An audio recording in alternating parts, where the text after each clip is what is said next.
Assalamualaikum warahmatullahi wabarakatuh. Selamat pagi, selamat siang, dan selamat malam bagi yang nonton video ini. Oke, selamat datang di pembelajaran geografi. Hari ini kita membahas materi kelas 10 semester 1, di mana di pertemuan kemarin kita sudah sampai kepada tahap indikator yang kedua, yaitu adanya pengantar geografi, dan juga yang kedua itu adalah ilmu penunjang geografi.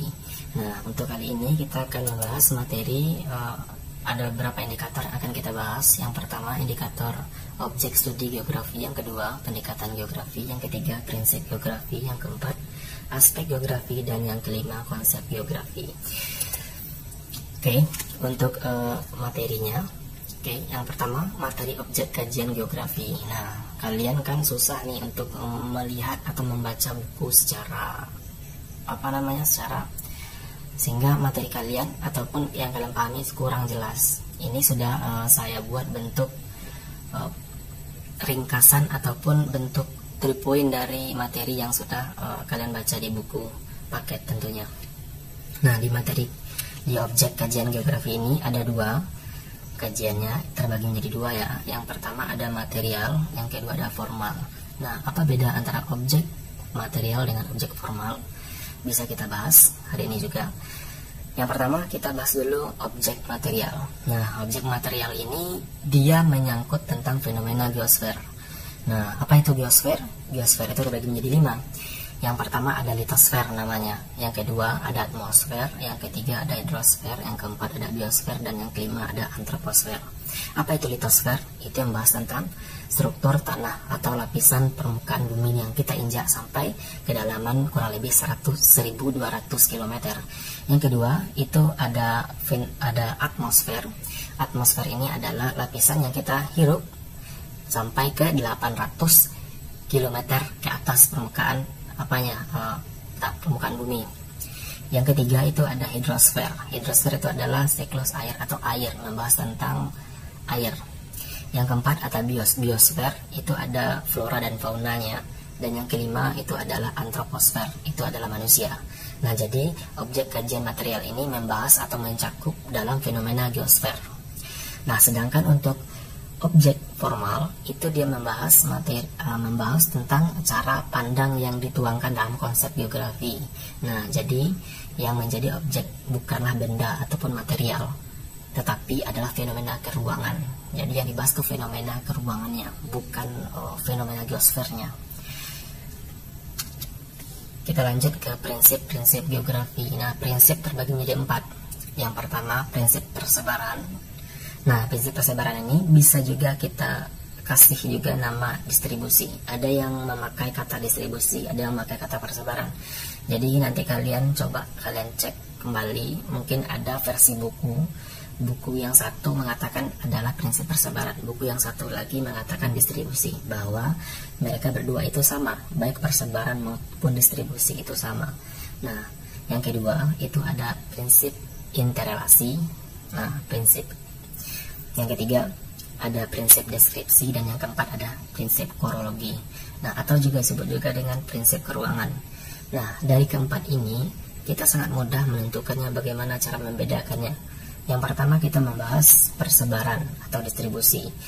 Kalau persebaran atau distribusi, dia membahas hanyalah sebaran atau fenomena geosfer. Jadi dia ada membahas sebuah persebaran saja atau sebaran.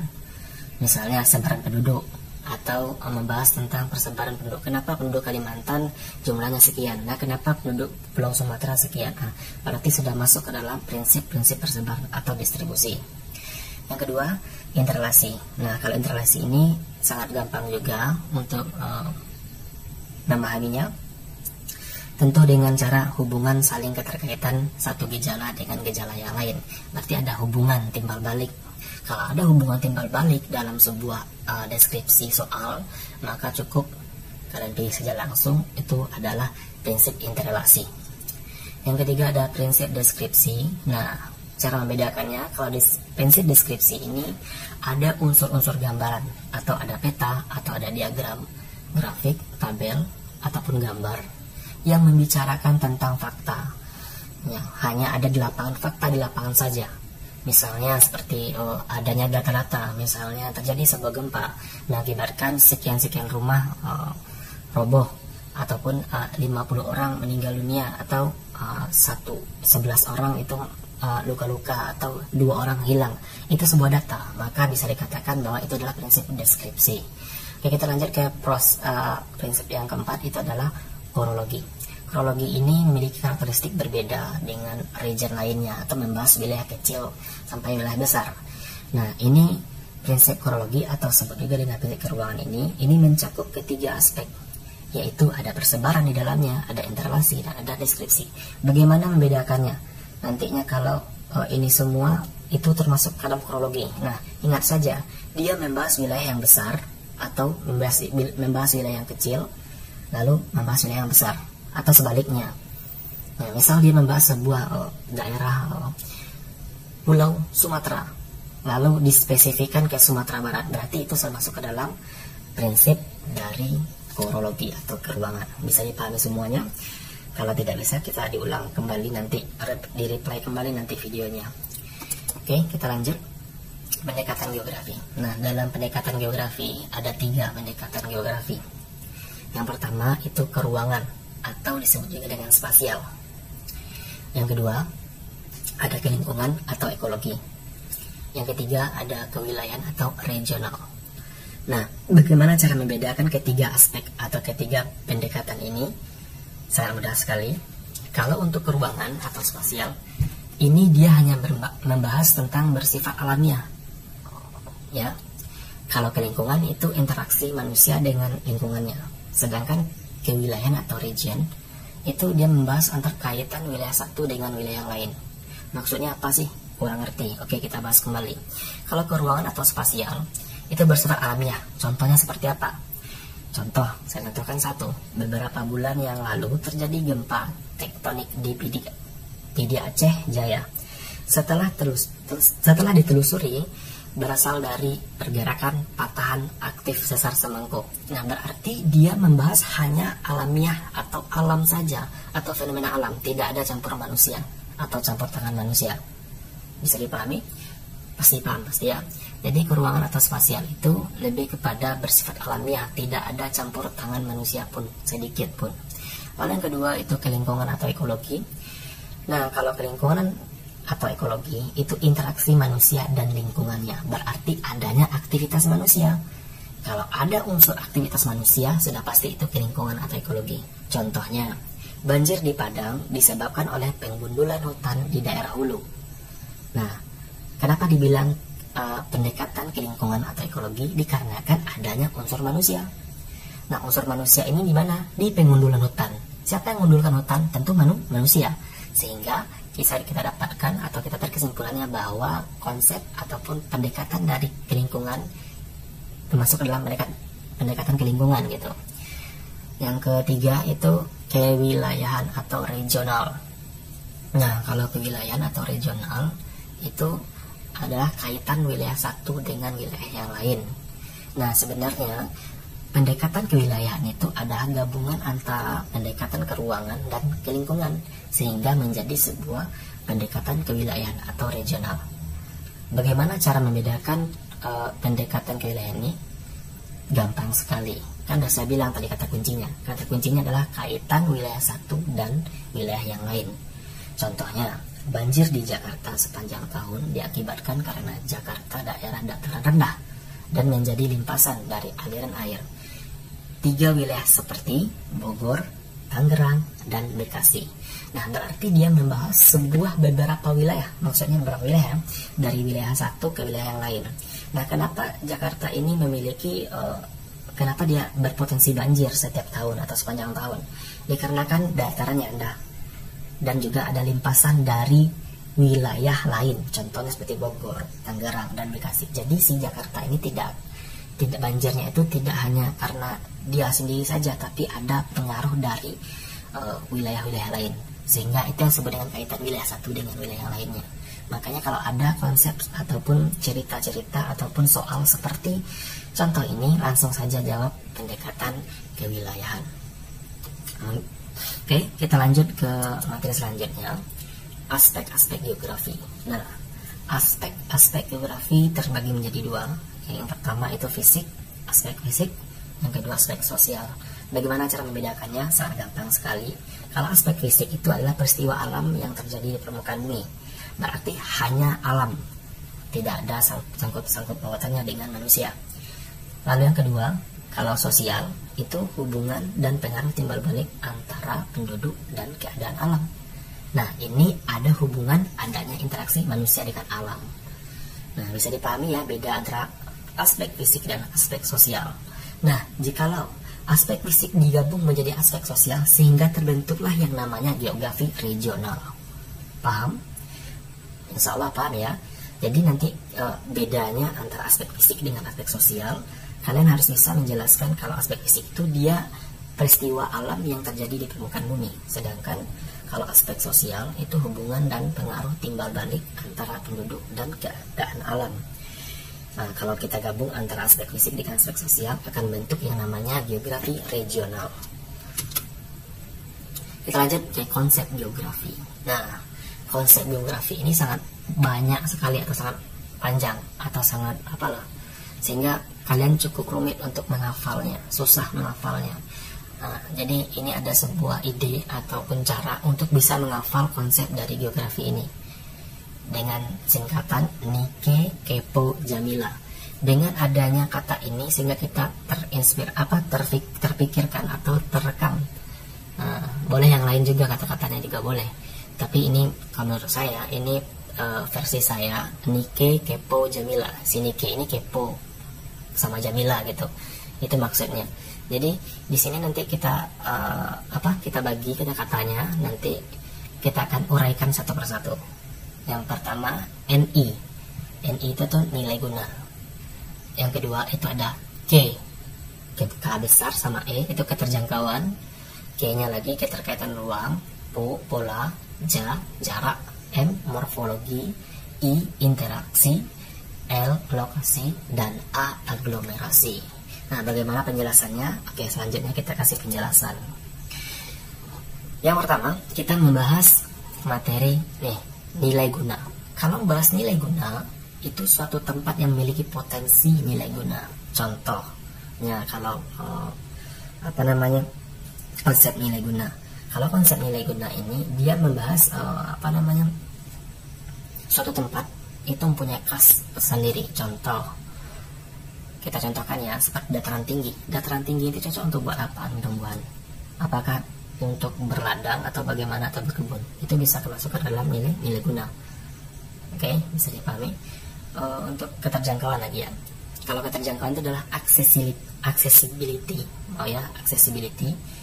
Ya, salah ketik itu. Accessibility. Maksudnya apa? Berkaitan dengan kondisi medan dan sarana. Jadi dibahas di sini akses. Jadi kalau jika ada suatu titik ke titik yang lain, maka terhubung titik satu dengan titik yang lain sehingga akan terbentuknya sebuah akses. Akses tadi itu akan bentuk yang sebenarnya keterjangkauan.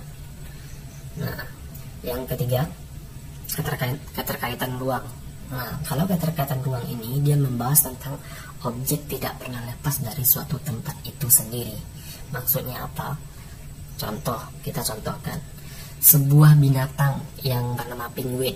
Kalau penguin itu hidup di mana? Ya, hidupnya di es atau di kutub atau daerah dingin. Nah, kalau kita taruh di Indonesia bagaimana? Cocok apa tidak? Tentu tidak. Makanya objek tadi tidak akan pernah lepas dari tempat itu sendiri. Makanya berkaitan dengan keterkaitan ruang. Itu contohnya. Selanjutnya ada pola. Kalau kita bahas pola ini membahas tentang berkaitan dengan susunan, bentuk, ataupun persebaran. Dia membahas tentang struktur pola sungai, struktur bentuk pemukiman. Dia bahas mungkin itu masuk dalam pola. Yang selanjutnya itu ada jarak. Nah, asal kalian tahu, jarak itu terbagi menjadi dua. Yang pertama ada jarak absolut, yang kedua ada jarak relatif. Bagaimana cara membedakannya? Nih, sudah saya buatkan sebuah kesimpulan bahwa kalau jarak absolut itu memakai satuan panjang, sedangkan jarak relatif memakai satuan nilai. Maksudnya bagaimana? Saya contohkan. Kalau jarak absolut itu satuannya panjang, berarti meter, kilometer, sentimeter, dekameter, semuanya yang berhubungan dengan satuan panjang. Saya contohkan, si Ani pergi ke sekolah dengan jarak 100 meter. Nah, kalau itu kata-katanya berarti termasuk ke dalam jarak absolut. Nah, kalau jarak relatif bagaimana? Ani pergi ke sekolah menghabiskan waktu 15 menit dari rumah.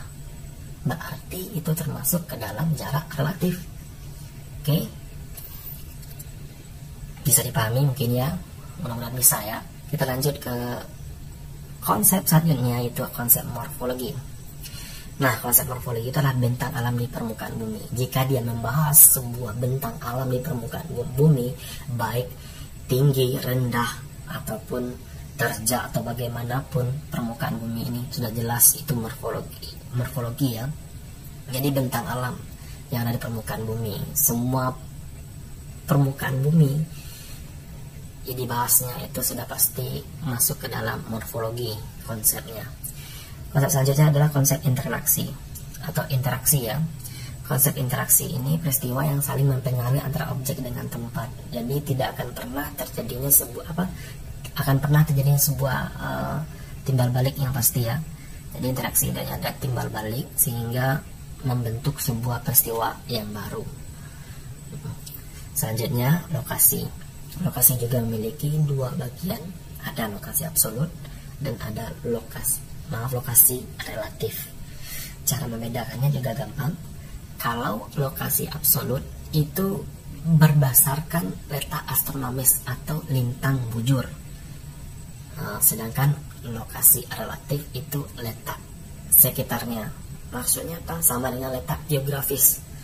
Nah, biar mudah dipahami, jadi lokasi absolut itu sama dengan lokasi astronomis. Sedangkan lokasi relatif itu sama dengan geografis. Kalau belum paham, saya jelaskan kembali. Kalau lokasi absolut itu berdasarkan garis letak lintang dan bujur. Sedangkan untuk lokasi relatif itu letak dari sebuah sekitarnya atau letak geografis. Saya contohkan kalau lokasi absolut. Lokasi absolut ya. Untuk lokasi absolut, Ani memiliki atau apa ya? Ani aja ya. Oke, Ani memiliki titik rumahnya dengan 0 derajat 45 detik 55. Berarti itu ada ukuran titik atau ukuran lintang atau bujur, berarti masuk ke dalam lokasi absolut. Sama dengan Indonesia Indonesia terletak antara 6 derajat lintang utara sampai 11 derajat lintang selatan dan 95 bujur timur sampai 141 bujur timur. Nah, itu juga membahas tentang lokasi astronomis atau lintang bujur, berarti masuk ke dalam lokasi absolut.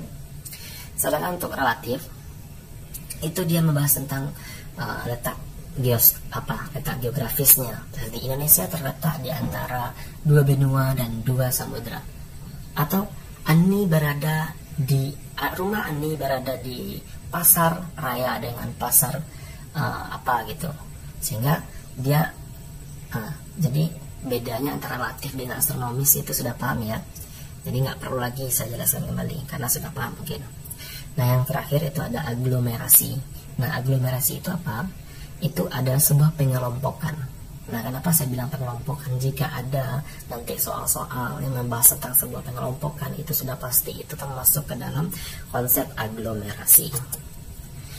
Nah, ini contoh soal yang akan kita bahas. Nah, jadi itu tadi materi-materi yang sudah saya bahas. Semoga paham ya. Kita beri contoh soal dulu. Yang pertama, ada 2 soal ya. Soal yang pertama, bencana tsunami Tanjung Lesung di Banten dan Lampung menelan banyak korban. 426 orang meninggal dunia, 7.202 orang luka-luka, dan 23 orang hilang. Prinsip geografi yang digunakan untuk memahami fenomena tersebut adalah A. Prinsip persebaran, B. Prinsip wilayah, C. Prinsip interlasi, D. Prinsip deskripsi, dan E. Prinsip korologi. Nah, cukup jawab, yaitu jawabannya D. Deskripsi. Kenapa? Karena di sana ada data-data bahwa ada 426 orang meninggal dunia, 7.202 orang luka-luka, dan 23 orang hilang. Sehingga data ini mencocokkan kepada prinsip deskripsi. Oke, bisa paham? Kita lanjut ke nomor yang kedua, itu ada fenomena di permukaan bumi. Yang pertama, perubahan cuaca. Yang kedua, dinamika penduduk. Yang ketiga, ruralisasi. Yang keempat, pengolahan lahan pertanian. Yang kelima, terjangan angin puting beliung. Aspek sosial dari fenomena di atas terdapat pada nomor A 2, 3, dan 5, B 2, 4, dan 5, C 2, 3, dan 4, D 1, 2, dan 3, E 1, 2, dan 4. Nah, cukup gampang ya, kita jawab. Jawabannya adalah C 2, 3, dan 4. Kenapa? Fenomena aspek sosial. Kalau aspek sosial berarti adanya interaksi antara manusia dan lingkungannya. Perubahan cuaca itu adalah pasti fisik ya, tidak ada aktivitas manusia di dalamnya. Berarti satu salah. Dua, dinamika penduduk. Kalau dinamika penduduk berarti berhubungan dengan manusia. Yang ketiga, ruralisasi. Itu adalah pedesaan. Kalau pedesaan berhubungan dengan manusia. Yang keempat, pengolahan lahan pertanian. Yang mengolah pertanian adalah manusia. Sudah pasti itu adalah termasuk dalam aspek sosial. Yang kelima, terjangan angin puting beliung. Nomor 5 jelas salah. Itu karena termasuk ke dalam aspek fisik atau yang alami. Itu adalah pengaruh dari alam itu sendiri. Oke, gampang kan caranya menjawab 1 dan 2. Udah, kita lanjut. Nah, uji kompetensi. Ini tugas kalian. Ada 2 soal yang akan kalian kerjakan. Silahkan dikerjakan nanti. Lalu dikumpul. Dan nanti kita akan bahas bersama-sama. Nah, soal yang pertama, mengapa pertanian sayur-sayuran dan buah-buahan ataupun perkebunan kopi dan teh banyak terdapat di dataran tinggi ataupun lereng gunung atau pegunungan? Yang kedua, mengapa curah hujan tahun di Pulau Sumatera dan Pulau Jawa lebih banyak daripada di Nusa Tenggara Timur? Nah, ini bisa kalian buat dan kalian apakah kalian jawab dengan semampu kalian. Nanti kalian bisa tanyakan lagi nanti di akun YouTube. Silakan kalian komen, kalian like, dan kalian share nanti informasi atau link yang pada YouTube ini. Dan lalu nanti kalian akan boleh juga nanti mengomentari apa-apa saja yang akan saya post di akun YouTube saya. Nah, cukup sekian dulu dari saya. Semoga bermanfaat. Dan assalamualaikum warahmatullahi wabarakatuh. Thank you for watching. Jangan lupa untuk subscribe, like, share, komen, dan yang pastinya tekan tombol loncengnya sehingga nantinya bisa mendapat informasi dari akun YouTube saya. Oke, assalamualaikum warahmatullahi wabarakatuh.